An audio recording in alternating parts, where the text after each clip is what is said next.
नमस्कार, स्वागत है आपका इंडिया जेडी पर। मैं हूं आपके साथ पलक सहगल। न्यूज बुलेटिन की शुरुआत करेंगे बड़ी ब्रेकिंग न्यूज के साथ। पाकिस्तान से बड़ी खबर सामने आ रही है। इस्लामाबाद में पीटीआई की रैली के अंदर फायरिंग हुई है। पीटीआई ने एक वीडियो भी फायरिंग का शेयर किया है। पुलिस ने इमरान समर्थकों पर गोलीबारी की है। पीटीआई ने, बता दें, इमरान की पार्टी कार्यकर्ताओं ने, समर्थकों ने ये वीडियो जारी किया है जो इस वक्त आपकी टीवी स्क्रीन पर है। समर्थकों पर गोलीबारी की गई है। इमरान के समर्थकों पर जानलेवा हमला किया गया है। ये पीटीआई के ही समर्थकों ने वीडियो जारी की। एक्सक्लूसिव वीडियो आपको दिखा रहे, देखिए।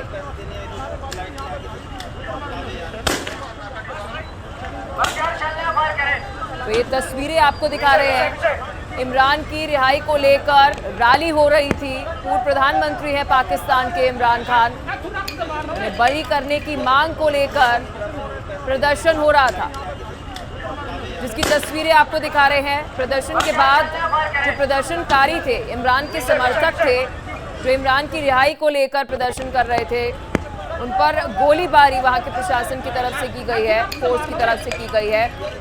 और ये तस्वीरें देखिए। चलिए, एक और तस्वीर सामने आ रही है, ये देखिए। ये तस्वीरें आपको पाकिस्तान के इस्लामाबाद से दिखा रहे हैं, जहां पर इमरान के समर्थक प्रदर्शन कर रहे थे इमरान की रिहाई को लेकर, इमरान खान की रिहाई को लेकर। और वहां पर मौजूद प्रदर्शनकारियों पर, इमरान के समर्थकों पर गोलीबारी की गई है। पाकिस्तान के इस्लामाबाद से तस्वीरें आपको दिखा रहे हैं। ये देखिए तस्वीरें, किस तरह से इमरान खान के समर्थकों पर गोलीबारी की जा रही है।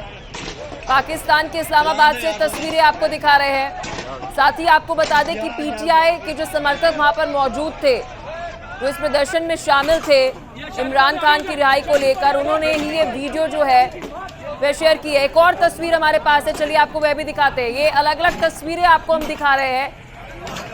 ये देखिए, वहां पर मौजूद प्रदर्शनकारियों पर किस तरह से गोलीबारी की जा रही है। और वहां पर जो पीटीआई पार्टी के समर्थक थे, वे महज प्रदर्शन कर रहे थे इमरान खान की रिहाई को लेकर। ये देखिए तस्वीरें, ये तस्वीरें देखिए। वहीं आपको बता दें कि पिछले साल अगस्त महीने से ही इमरान खान जो है जेल में बंद है, और इस बीच जो पीटीआई के समर्थक हैं, इमरान खान के समर्थक है, वे प्रदर्शन कर रहे हैं। ये तस्वीरें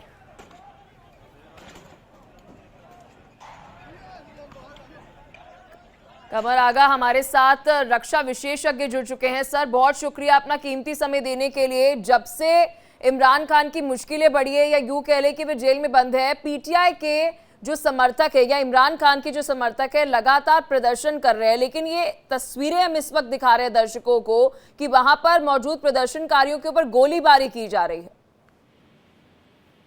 बहुत मुश्किल समय है पाकिस्तान के अंदर। एक तरफ तो पॉलिटिकल इनस्टेबिलिटी है, और दूसरी तरफ ये है कि इस समय जो वहाँ के आर्मी चीफ हैं आसिम मुनीर, वो बहुत ही एक्सट्रीमिस्ट हैं। वो हर मसले को सैन्य माध्यम से दबाने की कोशिश करते हैं। बलूचिस्तान के अंदर उन्हीं ने लोगों पता नहीं कितने लोगों को मार डाला, और जिस तरीके से खैबर पख्तूनख्वा में गोलियां चलाई गई हैं निहत्थे लोगों के ऊपर, उनके डेमोन्स्ट्रेशन को दबाया गया। अब पीटीआई के वर्कर्स के साथ ये हो रहा है, इमरान खान के वर्कर के साथ। ये मुझे तो ऐसा लगता है कि अगर जो इनकी नीति है उससे जल्द कहीं डर इस बात का है कि पूरे मुल्क में अराजकता फैलने के बहुत ज्यादा संभावनाएं नजर आती हैं। क्या होगा ये कहना मुश्किल है, लेकिन ये जरूर है कि जो इंडिकेशन है, जिस तरीके से वो डील कर रहे हैं, और वही सबसे पावरफुल है। हम सब जानते हैं पाकिस्तान में सेना जो होती है वो सबसे पावरफुल इंस्टीट्यूशन है, और इस समय जो सरकार है वो उसकी जो सपोर्ट बेस है, पॉपुलैरिटी इतनी लो है, उसके ऊपर कोई ट्रस्ट वहाँ की जनता का नहीं है। तो ऐसे में लेकिन कमर आगा जी, आपने पॉलिटिशियंस का जिक्र किया, सियासत का जिक्र किया, लेकिन मेरा सवाल आपसे ये रहेगा कि जब मैं इमरान खान की बात करती हूँ तो अच्छा खासा वहां पर जो अवाम है उनका भी समर्थन जो है वो देखने को मिलता है। एक अच्छी पॉपुलैरिटी जो है इमरान खान की रही है पिछले कुछ 5 सालों के अंदर, काफी बड़ी है। देखिए, इमरान खान वहाँ के सबसे पॉपुलर लीडर हैं, सबसे बड़े। और इसीलिए उनको जेल में रख दिया गया। उनको सजा इसलिए मिली है कि वो बात कर रहे थे कि इलेक्टेड रिप्रेजेंटेटिव जो है, यानी पार्लियामेंट की सुप्रीमेसी होनी चाहिए, न कि आर्मी की, सेना की। सेना का काम ये नहीं है कि पॉलिटिक्स में दखल दे। वो इस तरह की बातें कर रहे थे जो वहाँ की सेना को कभी मंजूर नहीं। भुट्टो साहब ने किया था एक बार, तो भुट्टो साहब का जो हशर हुआ हमने देखा। फिर अब उसके बाद बेनजीर भुट्टो ने भी, उनकी लड़की बेनजीर भुट्टो ने भी बात की थी, वो भी मारी गई, आतंकवादी ने मारा। उसके पीछे कौन था सब जानते हैं। अब उसके बाद नवाज शरीफ साहब ने बात की तो उनको मुल्क छोड़ना पड़ा। फिर अब इमरान खान ने ये बात की है। तो ये इमरान खान की बात करने से ये मूवमेंट।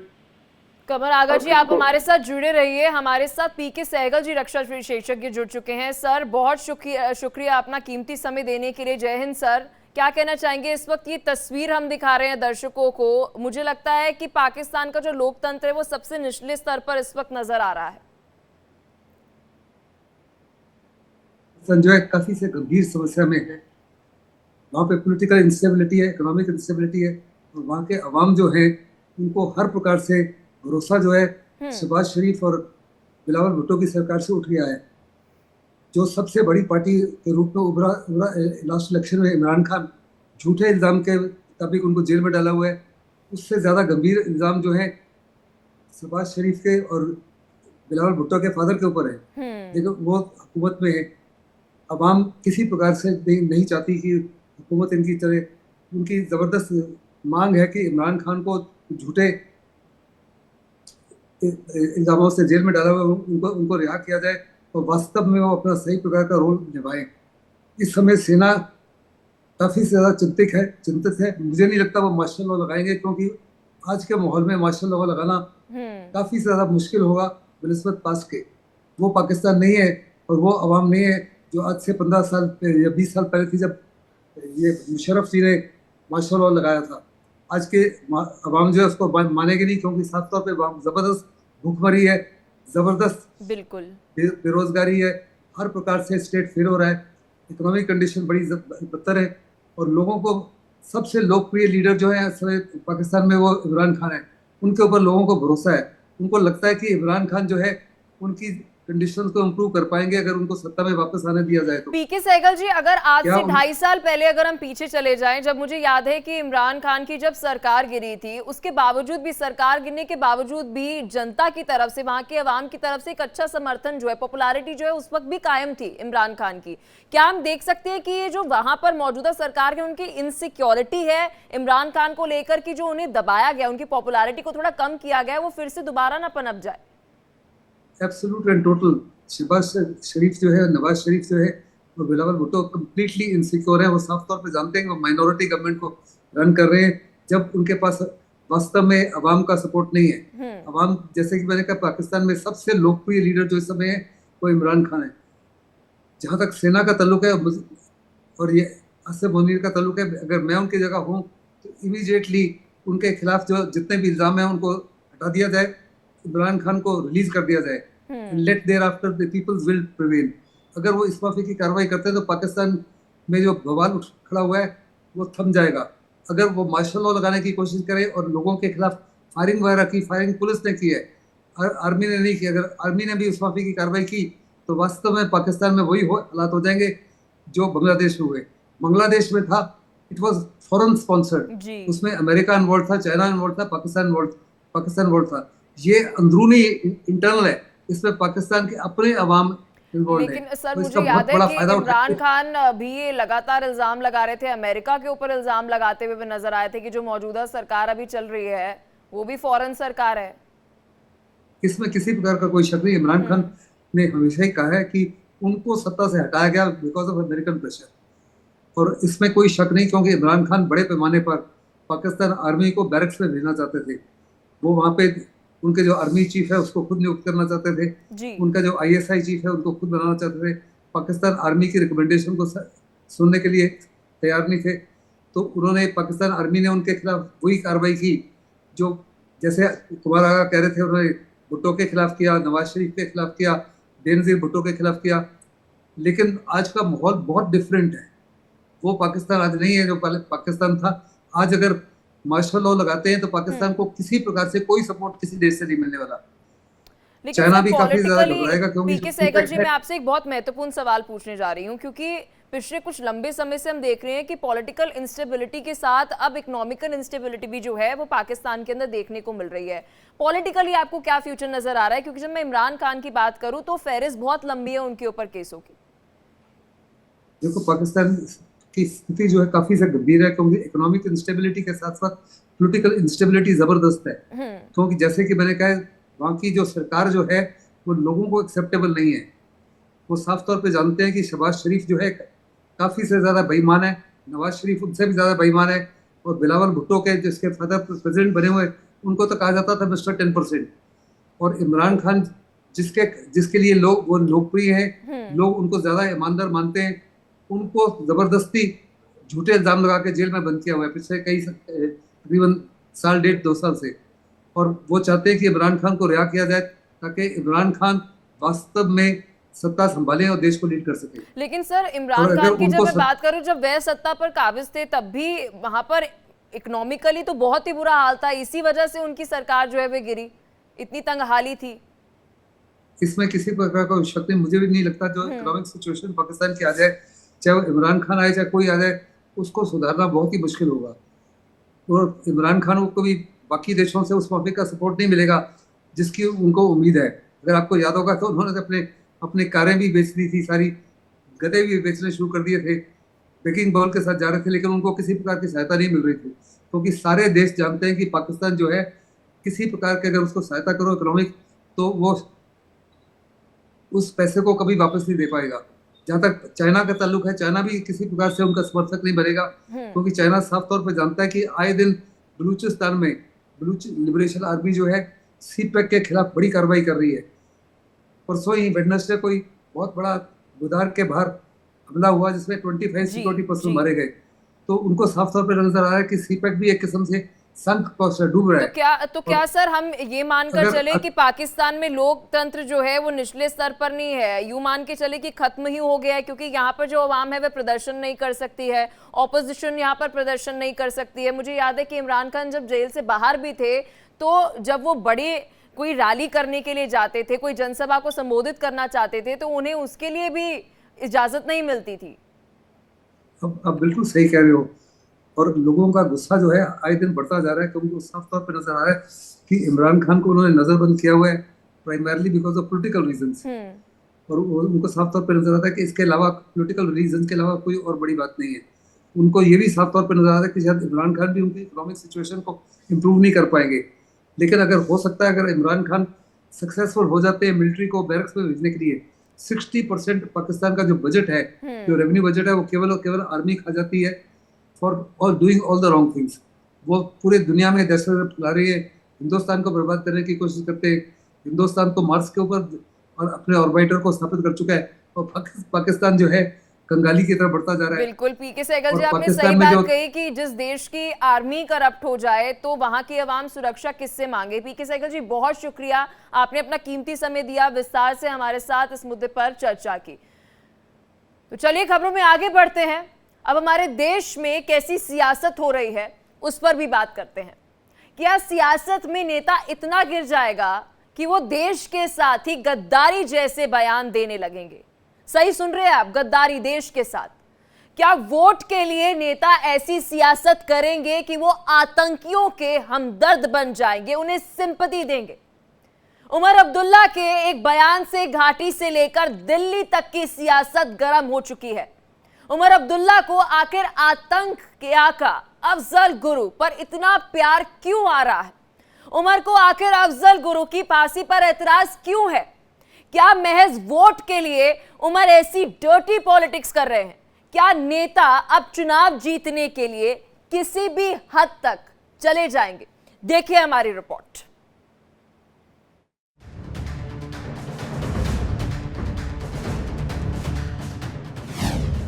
आतंकियों पर मेहरबान उमर की ये कैसी जुबान? आखिर कैसे सियासत कर रहे उमर अब्दुल्ला? अफजल गुरु से प्यार, उमर की डर्टी पॉलिटिक्स। बयान से घाटी में उबार, इंडी गठबंधन पर बीजेपी लाभ। क्या नेता चुनाव जीतने के लिए आतंक के आकाओं तक के रहनुमा बन जाएंगे? क्या हिंदुस्तान की राजनीति इस कदर गिर जाएगी कि कोई नेता चुनाव जीतने के लिए आतंकियों पर प्यार लुटाएगा? नेशनल कॉन्फ्रेंस के नेता और पूर्व मुख्यमंत्री उमर अब्दुल्ला ने एक ऐसा बयान दिया जिसे लेकर देश की सियासत गर्मा गई है। उमर अब्दुल्ला ने कहा कि अगर उनसे पूछा जाता तो वो अफजल को फांसी देने से मना कर देते। अब इस बयान को लेकर बीजेपी हमलावर हो गई है। thing was that the J&K government had nothing to do with Afzal Guru's execution. Otherwise, you would have had to do it with the permission of the state government, which I can tell you in no uncertain terms would not have been forthcoming. अब उमर अब्दुल्ला के इस बयान से न सिर्फ घाटी बल्कि दिल्ली तक की सियासत गर्मा गई है। बीजेपी उमर अब्दुल्ला के बयान पर हमलावर हो गई है। बीजेपी नेताओं का कहना है कि उमर के बयान ने इंडिया गठबंधन के नेताओं के मंसूबे को साफ कर दिया है। बीजेपी के राष्ट्रीय प्रवक्ता सुधांशु त्रिवेदी ने कहा कि यही इंडिया गठबंधन का असली चेहरा है। आतंकियों से उनका प्यार अब जग जाहिर हो गया है। जम्मू कश्मीर में इंडी गठबंधन के मुख्य सहयोगी गांधी नेहरू परिवार के खानदानी दोस्त और जम्मू कश्मीर के पूर्व मुख्यमंत्री उमर अब्दुल्ला ने आज जो बयान दिया है उसने इंडी गठबंधन के मंसूबों की असली और खतरनाक पहचान को उजागर कर दिया है। अगर वो ये कहते हैं कि अफजल गुरु को फांसी देना वो उपयुक्त नहीं समझते हैं तो मैं इंडी गठबंधन से पूछना चाहता हूं कि सर्वोच्च न्यायालय ने अफजल गुरु को फांसी देते समय शब्द प्रयोग किया है rare of the rarest crime, यानी गंभीर से गंभीरतम अपराध। तो क्या उनका विवेक सर्वोच्च न्यायालय से ऊपर है? देखिए, उमर अब्दुल्ला जी का बयान इतना आपत्तिजनक है, भारत विरोधी है, जितनी निंदा की जाए उतना कम है। अब बताइए, अफजल गुरु और याकूब घोर आतंकवादी जो देश की अस्मिता पर प्रहार कर रहा था, वैसे आतंकवादियों के फेवर में बोलना, यह देश विरोधी बयान है उनका। और यह कांग्रेस वैसे देश विरोधी बयानों के साथ है। यानी कि आज उमर अब्दुल्ला और कांग्रेस में कोई फर्क नहीं है। दोनों, कांग्रेस और उमर अब्दुल्ला, दोनों भारत के आतंकवादियों के सपोर्ट में बोल रहे हैं। इसको देश और कश्मीर नहीं बर्दाश्त करेगा। आपको बता दें कि अफजल को साल 2013 में जब फांसी दी गई तब केंद्र में यूपीए और जम्मू कश्मीर में उमर अब्दुल्ला की सरकार थी। जम्मू कश्मीर में होने जा रहे विधानसभा चुनाव में भी कांग्रेस और नेशनल कॉन्फ्रेंस मिलकर चुनाव लड़ रहे हैं। अब अफजल गुरु को लेकर उमर अब्दुल्ला के बयान ने कांग्रेस को भी बैकफुट पर ला दिया है। चुनाव से ठीक पहले उमर अब्दुल्ला ने अफजल गुरु की फांसी की सजा पर सवाल उठाकर बीजेपी को एक बड़ा मुद्दा दे दिया है। सवाल ये भी है कि क्या उमर ने चुनाव से पहले एक आतंकी की तरफदारी करके कहीं सेल्फ गोल तो नहीं कर लिया? Bureau report, India daily. गरीबी, बेबसी और बदनसीबी क्या होती है ये समझना है तो आप ये खबर देख लीजिए। कुशीनगर के गरीब परिवार की कहानी आपका कलेजा चीर देगी। क्या अस्पताल का बिल चुकाने के लिए कोई इस कदर मजबूर हो सकता है कि उसे अपना बच्चा बेचना पड़े? क्या एक माँ इस तरह बेबस हो सकती है कि बच्चे को खुद से अलग कर दे? सोचकर आप हैरान हो रहे होंगे, हमारी रूह कांप जाती है ये सोचकर। लेकिन ये खबर आप देखेंगे तो आपको समझ आएगा कि इंसानियत को शर्मसार करने देने वाली ये खबर है। और अस्पताल में 4000 के बिल के लिए पत्नी और नवजात को छुड़ाने के लिए पति इस कदर मजबूर हो सकता है कि 2 साल के मासूम को 20,000 रुपए के अंदर बेच देता है। आप भी देखिए।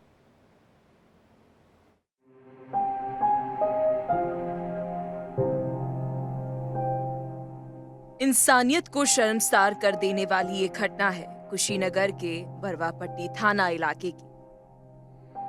तशवाहा गांव में एक छोटी सी झोपड़ी में जिंदगी गुजार रहे इस परिवार की दयनीय हालत आपका कलेजा चीर देगी।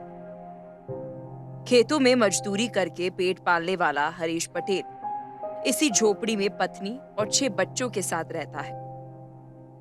झोपड़ी की हालत देखकर आप परिवार की स्थिति का आंकलन कर सकते हैं।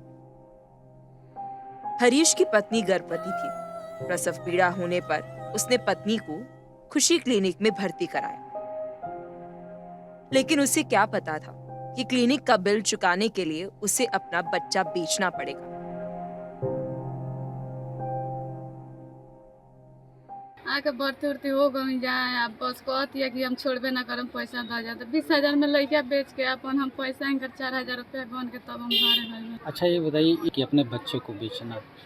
हाँ खरी साहब पहले भी ना मुँह तो नहीं जाइए घर के सीधा नहीं के चली घर देखी लड़का हमारा बताना। क्लिनिक की डॉक्टर ने हरीश पटेल से 4,000 रुपए की मांग की। मजदूरी करके बच्चों को पालने वाला हरीश बिल चुकाने में असमर्थ था। पैसे नहीं चुकाने पर क्लिनिक ने उसकी पत्नी और नवजात को बंधक बना लिया। बेबस पति छोटे छोटे बच्चों को लेकर पैसों के लिए इधर उधर भटकता रहा। कहीं से पैसे नहीं मिले तो उसने अपने 2 साल के बच्चे को 20,000 रुपए में बेच दिया। मजबूरी में हम अपन लड़का के बेच के अपन औरत छोड़ोले बनी। बंधक में रही है तो कितना रुपया में?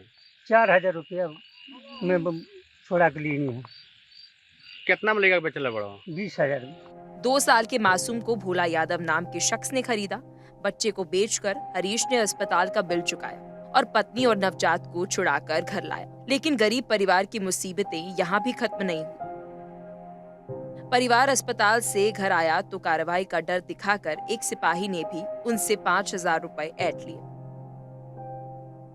बेबस पिता का दर्द जब किसी ने वीडियो बनाकर सोशल मीडिया पर वायरल किया, तब जाकर प्रशासन के जिम्मेदार अधिकारियों की नींद टूटी। डीएम और एसपी पीड़ित परिवार के घर पहुंचे और दोषियों पर एक्शन लिया गया। फर्जी गोदनामा के आधार पर बच्चा दिया गया था। इसमें मौके पे आके हमारे और डीएम साहब के द्वारा जांच किया गया। इसमें त्वरित कार्रवाई करते हुए बच्चे को सकुशल, रात में जब ये सूचना प्राप्त हुई तो पूरी रात अभियान चला के बच्चे को सकुशल बरामद करा लिया गया है। उनके पिता को सौंप भी दिया गया है। इसमें जो बिचौलिया था अमरेश यादव, उसकी गिरफ्तारी हुई है और साथ ही साथ जिसको बच्चा दिया था भोला यादव, उसको भी पकड़ लिया गया है। साथ ही साथ एक फर्जी महिला क्लिनिक डॉक्टर बन के जो इसमें शामिल थी, तारा कुशवाहा, उसको भी पकड़ा गया है। फिलहाल इस मामले में पुलिस ने अब तक 5 लोगों को गिरफ्तार किया है, जिसमें हॉस्पिटल के 2 स्टाफ और एक बिचौलिया भी शामिल है। बेचे गए बच्चे को सकुशल बरामद कर परिवार को सौंप दिया गया है। पैसे लेने वाले सिपाही को भी लाइन हाजिर कर दिया गया है। लेकिन ये घटना मानवता को शर्मसार कर देने वाली है। गरीब पिता का दर्द और बेबस मां की तड़प किसी को भी झकझोर देगी। सरकार गरीबों को मुफ्त राशन देती है। आयुष्मान भारत योजना के तहत 5 लाख तक मुफ्त इलाज की भी सुविधा देती है। फिर हरीश जैसे गरीबों को योजनाओं का लाभ क्यों नहीं मिलता, ये सोचने वाला विषय है। देश प्रगति कर रहा है, हम दुनिया की 5वीं सबसे बड़ी अर्थव्यवस्था है, लेकिन गरीब परिवार इस कदर बेबस है कि उन्हें 4,000 रुपए के लिए अपने मासूम का सौदा करना पड़ता है। Bureau report, India daily.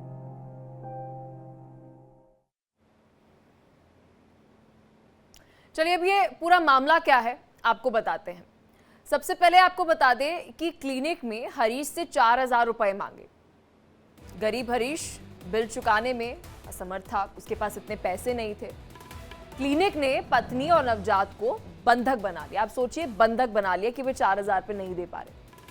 अब पैसों के लिए इधर उधर गया, दोस्तों से भी बात की होगी, परिवार वालों से भी बात की होगी, लेकिन उसको कहीं से पैसे नहीं मिल पाए। पैसे के लिए 2 साल के बच्चे को उसने 20,000 रुपए के अंदर बेच दिया। आप सोचिए, हम हेल्थ केयर इंफ्रास्ट्रक्चर की बात करते हैं और ये हेल्थ केयर इंफ्रास्ट्रक्चर है। बच्चे बेचने के मामले की अब कार्रवाई क्या हुई है, आपको विस्तार से ये बताते हैं। क्लिनिक के 2 स्टाफ समेत 5 लोगों को अब तक गिरफ्तार कर लिया गया है। ये कार्रवाई भी तब हुई जब वीडियो वायरल होने लगा, उसके बाद पुलिस ने एक्शन लिया। पैसे ऐंठने वाला सिपाही भी लाइन हाजिर हुआ। पीड़ित परिवार को वापस जो है वो बच्चा दिया गया, जो 2 साल का बच्चा उनका था, उन्होंने 20,000 रुपए के अंदर बेचा। मासूम के सौदे की जांच अब आगे पुलिस कर रही है। पीड़ित हरीश के घर डीएम पहुंचे, एसपी पहुंचे, उनसे बात की, पूरा मामला जाना, जॉब कार्ड और राशन कार्ड बनाने का भी आदेश दिया।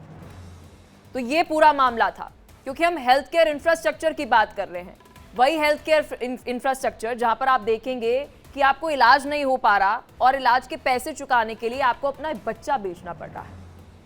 फिलहाल के लिए इस न्यूज बुलेटिन में इतना ही, लेकिन खबरों का सिलसिला जारी रहेगा। देखते रहिए इंडिया टीवी।